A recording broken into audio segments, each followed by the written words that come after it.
Right now, life can be a little bit tough, and no matter what you see on social media, nobody is doing it perfectly. No, so that's why we're gonna give you an inside look into our reality of staying home during social distancing and give you some great tips for coping and putting things into perspective.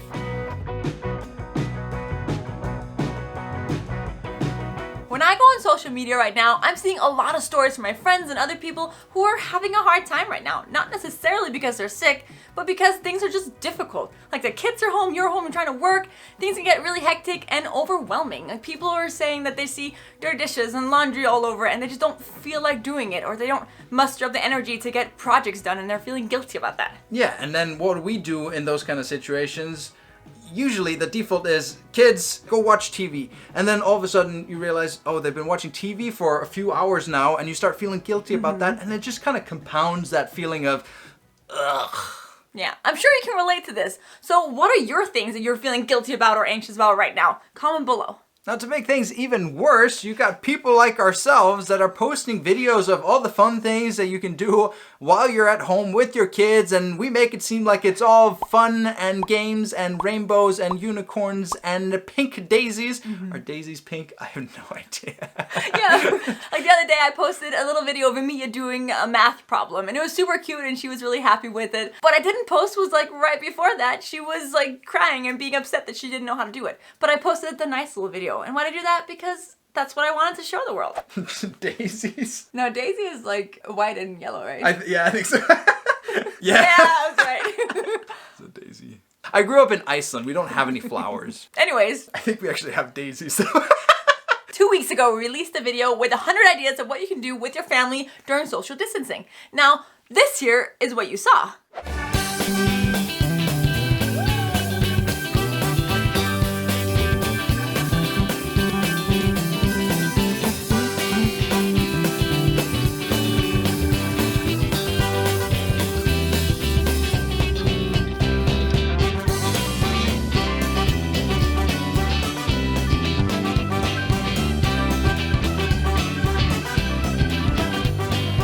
What you didn't see was this.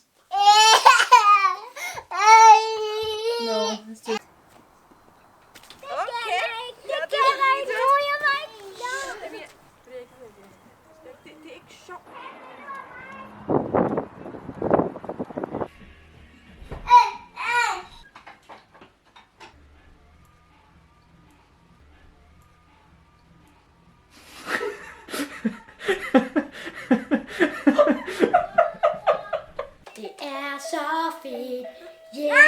And these are the video clips that we didn't delete immediately. Making the video was fun. Like, we had a lot of fun. The kids had a lot of fun with a lot of the activities, but just when you're recording it and you have to like re-record certain parts, it stops being fun a little bit down the road. And the kids are like, we're done recording for today. And we weren't always. No, and it was actually quite funny because we pitched the idea, hey, let's do 100 fun things together as a family. And they're like, yay! Okay. But the novelty wore off a lot faster than I think either of us anticipated. And here's the thing. This is how it is. This is real life. You know, you have the good with the bad. You've got the good clips that you decide to show, and you've got all the outtakes that you decide to delete, or in this case, make a little extra video out of. And stuff gets dirty, and then you clean it up, and things are tense, and then they calm down for a bit, and that's just life. So, while we've had loads of fun with the kids during these, 3 weeks? Yeah. 4 weeks that we've been in self-isolation, it's also been hectic at times. And there are times when I feel like, hey, this isn't so bad, and then there are other times when I feel like, holy crap, my brain is about to explode,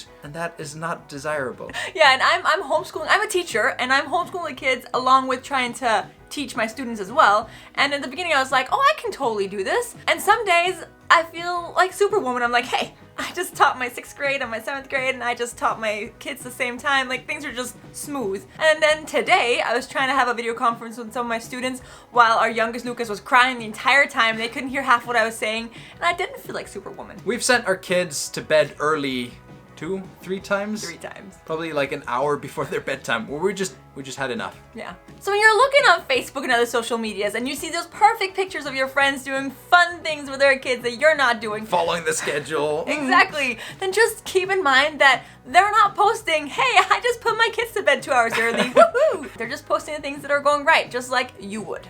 Now, this video is about more than just not comparing yourselves to others on social media, and in addition to giving you a little bit of a motivational boost and an insight into the reality of staying home during social distancing, we also want to give you some concrete advice that hopefully you can take and apply in your own situation. And these are things that we try to practice to stay sane and just keep things going. Another tip is to be realistic. So have a real understanding of what your situation is and what your limitations are, so you don't have all these expectations for yourself and then you are just setting yourself up for failure.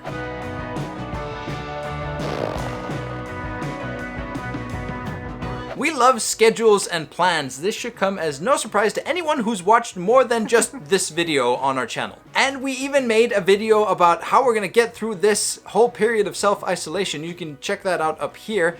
And to be honest, it's been super helpful. And to be even more honest, we haven't followed it. We have retained parts of the schedule that have worked for us. We've also just kind of reevaluated what doesn't work along the way and decided not to stress out about those things. And I think that's the key to staying sane, is to review your schedule, see your reality, and then be realistic about what you're actually able to do during a day. The next tip, which is super good and something that's helped us a lot, is to focus on the things that you can control and let go of the things that you can't control. And right now, there's a whole lot that I can't control. I can't control how long a situation is gonna last, and I can't control what our government's gonna say that we can or can't do.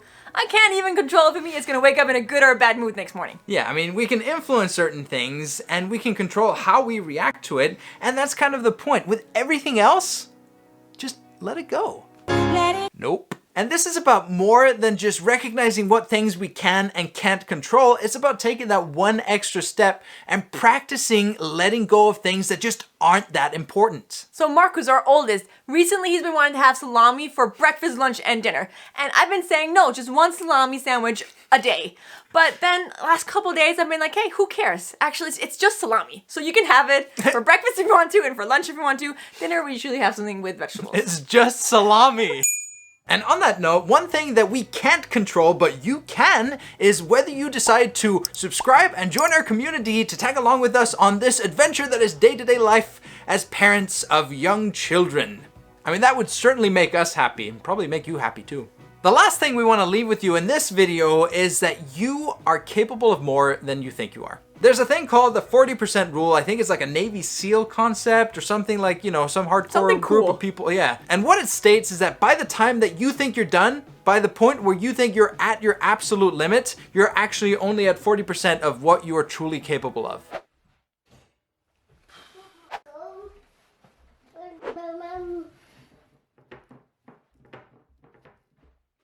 Now that doesn't mean that we're not gonna cry at that limit and we're not gonna like think that everything is horrible. And we're not saying that you shouldn't feel like you are at your limit, because nobody's taking those feelings away from you. But we are really capable of so much more than we think we are. For example, every time I've had to give birth, I've been crying, I've been screaming, I've been saying, Bennett, I can't do anymore. And I've actually believed it. I've really believed like I am not able to do this. And every time I've come out with a baby. So we are able to do so many extreme things that we don't think that we can. So just keep that in mind when things are tough and you feel like you're at your limit. Thanks for joining us. Before you leave, please give us a like if you didn't already. And hey, check that out. Some videos that probably have some super helpful tips for you. And if you haven't already, no, we already asked you to subscribe, so we're not going to do that because that would be uncouth. See you next week.